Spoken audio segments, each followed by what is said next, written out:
Makam Ki Ageng Singoprono merupakan salah satu tempat ziarah yang ada di Gunung Tugel berada di wilayah Kabupaten Boyolali. Gunung Tugel adalah tempat bersemayamnya Ki Ageng Singoprono yang terletak di daerah Ngelembu Kecamatan Sambi Kabupaten Boyolali.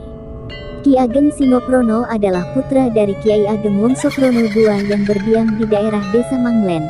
Sekarang Desa Manglen adalah Kelurahan Walen Kecamatan Simo Boyolali. Beliau adalah putra Raden Joko Dandun, Syaikh Bela Belu, putra Raja Majapahit Brawijaya V. Biasanya orang-orang yang mengunjungi makam bertujuan untuk berziarah ataupun menikmati pemandangan alam di sekitarnya. Lokasi makam yang berada di gunung dan berhawa sejuk sehingga pengunjung dapat berziarah sembari berlibur. Meskipun tidak sedikit pula pengunjung yang bertujuan untuk melakukan pertapaan dan ngalap berkah. Keberadaan Ki Ageng Singoprono tidak lepas dari legenda Gunung Tugel yang sudah sangat dikenal terutama oleh masyarakat Boyolali. Ki Ageng Singoprono semasa hidupnya pernah berwasiat kepada Nyai Singoprono, istrinya agar setelah meninggal dimakamkan di Gunung Tugel. Gunung Tugel memiliki ketinggian sekitar 97,8 meter dari permukaan laut dan luasnya sekitar 700 meter persegi. Pemandangan di sekitar Gunung Tugel sangat indah dan sejuk sehingga pengunjung dapat menikmati keindahannya setelah berziarah. Namun pengunjung yang akan berziarah di makam harus mempersiapkan fisik dengan baik terlebih dahulu karena harus melewati jalanan berundak. Singoprono merupakan putra tunggal dari Kiai Ageng Wongsoprono II. Istrinya bernama Tasik Wulan. Sifat Ki Ageng Singoprono yang suka menolong, sangat berbudi luhur dan sakti telah tersebar ke luar daerah. Penghasilannya diperoleh dari bercocok tanam. Selain itu, Ki Ageng Singoprono juga tidak malu menjual dawet dan nasi di pinggir jalan. Meskipun menjual untuk memperoleh penghasilan namun tidak jarang pula Ki Ageng Singoprono membagikannya untuk yang membutuhkan. Namun kebaikan dan kedermawanan Ki Ageng Singoprono ada saja yang tidak disukai. Salah satunya yaitu Kiai Rogo Runting yang iri meskipun mereka berdua bersahabat. Perkelahian kedua inilah yang kemudian menciptakan legenda tentang Gunung Tugel. Kejadian putusnya puncak gunung tersebut merupakan simbol keinginan dari Kiai Rogo Runting untuk menyaksikan kesaktiannya kepada Ki Ageng Singoprono. Namun Ki Ageng Singoprono tidak membalasnya dengan menunjukkan kesaktiannya. Kesaktian dan keluhuran budi Ki Ageng Singoprono juga mengulik Sultan Bintara dari Demak untuk menguji kebenarannya. Sultan Bintara berusaha untuk menjadi seorang pengemis. Namun Ki Ageng Singoprono tetap mengenali dan melayaninya dengan baik. Bagi peziarah yang ingin mendatangi makam Ki Ageng Singoprono harus berjalan melewati jalan berundak terlebih dahulu karena terletak di atas.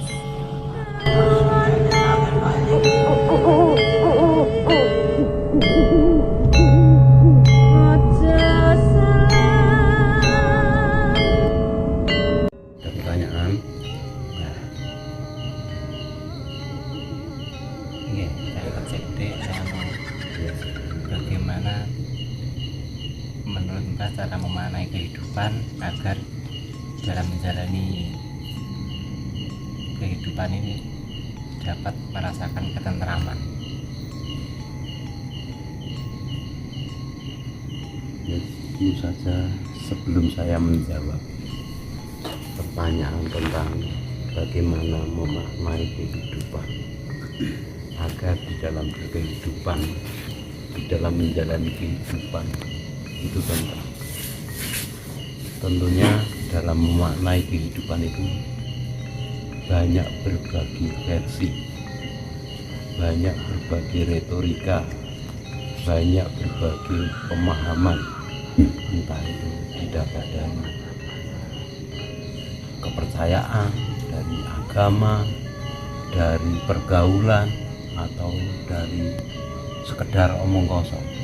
Tapi kita mau tidak mau terarah pada kehidupan yang senyatanya kita semua sedang jalani. Untuk dapat menjalani kehidupan menuju ke arah tenteram,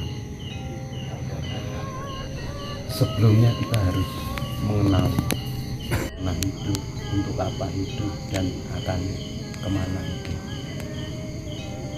Dan setelah memahami yang demikian, dari mana bukankah kita telah tahu, baik mendengar dari tuntunan kepercayaan, tuntunan ketuhanan terkait dengan agama maupun kepercayaan apapun, bahwa kita hidup di dunia ini itu sesungguhnya memang sengaja diadakan dan kita tidak pernah meminta.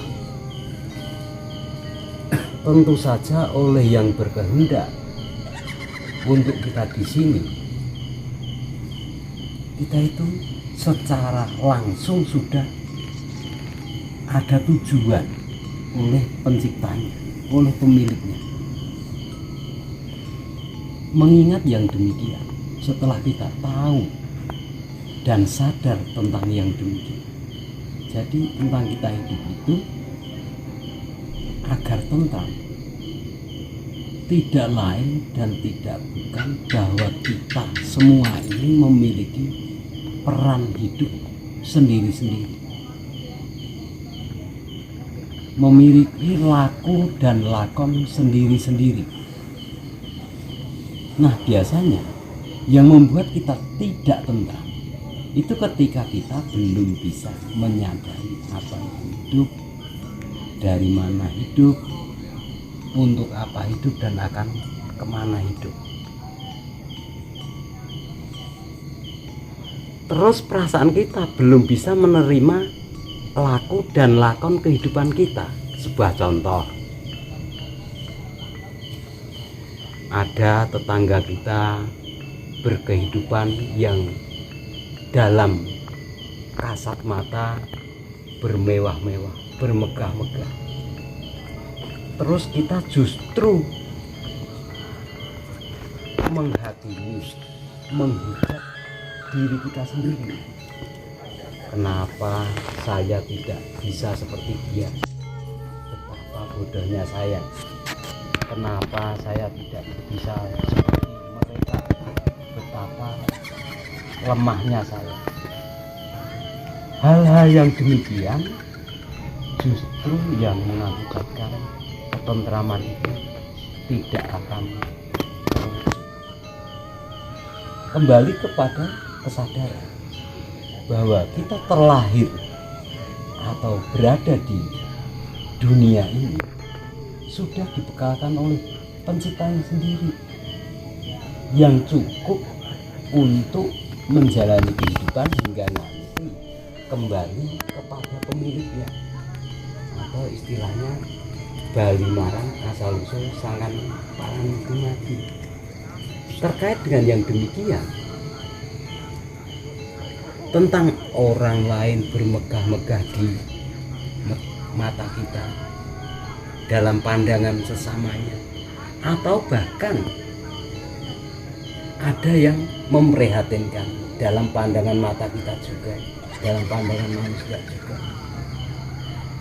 Jika kita sudah berkesadaran antara yang kita anggap memprihatinkan maupun yang kita anggap bermegah-megah dan bermewah-mewah, sesungguhnya sama-sama memiliki faedah dan fungsi di sana. Maka kalau kita sudah berkesadaran tentang hidup, apapun peran kita, kita akan selalu bersyukur adanya. Toh saya bisa melewati kehidupan ini, saya bisa menjalani kehidupan ini melalui keterkaitannya saling bermanfaat, saling menggunani. Makanya kalau kita sudah mengenal hidup, menyadari tentang hidup dari mana dan akan kemana, untuk apa, kita sudah tidak lagi menjadi pengagum, tetapi begitu juga sudah tidak menjadi pencela. Kita akan saling melengkapi, menjalani peran kita sendiri-sendiri, menerima laku dan lakon kita. Toh kita tahu, kita sadar. Jadi apapun kita di sini ada batas waktunya, kita harus berpulang. Mau tidak mau, kaya atau miskin, jabatan maupun menjadi rakyat biasa. Kita harus pulang, dan kita tidak tahu di sini berapa detik lagi, di sini berapa menit lagi. Nah, bagi saya setidaknya orang mengetahui dulu dirinya, menyadari dulu dirinya, sehingga hati, pikiran, dan kemauan atau syahwatnya bisa terjaga. Menyadari bahwa apa yang dibekalkan oleh Tuhan atau Sang Pencipta adalah sudah cukup untuk melakukan kehidupan, dari kehidupan di dunia ini hingga nanti berpulang kepadanya, atau ketika batas waktu hidup kita menempati raga ini sudah saatnya